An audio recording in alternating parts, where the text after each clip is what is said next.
Les retombées liées aux aveux du général Flynn ont continué avec le président Trump qui s'est défendu sur sa plateforme favorite Twitter. Le président a affirmé sur Twitter qu'il avait renvoyé Flynn car il avait menti au FBI. Les analystes juridiques ont alors déclaré que cela mettait potentiellement Trump en danger.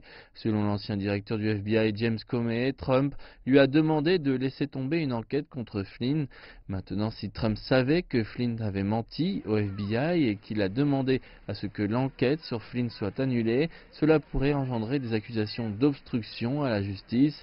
C'est sans aucun doute la manière dont les démocrates ont présenté la chose dimanche matin dans les informations télévisées. Ce que nous commençons à voir est la mise en place ensemble d'une affaire pour obstruction à la justice. Les implications exactes du tweet de Trump semblaient embarrasser la Maison-Blanche. Une source anonyme a dit à Associated Press que le tweet sur le renvoi de Flynn avait été écrit par l'avocat personnel de Trump, John Dowd. Trump lui-même a nié avoir demandé à Comey de laisser tomber l'enquête contre Flynn. Trump a tweeté dimanche « Je n'ai jamais demandé à Comey d'arrêter d'enquêter sur Flynn.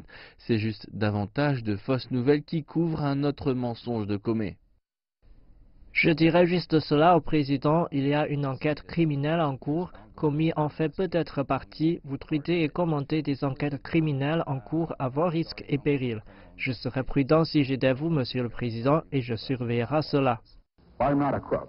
Maintenant, une obstruction à la justice pourrait sembler mineure, mais quand l'ancien président Richard Nixon faisait face à une destitution en 1974 pour le scandale du Watergate, l'obstruction à la justice était l'une des 3 accusations.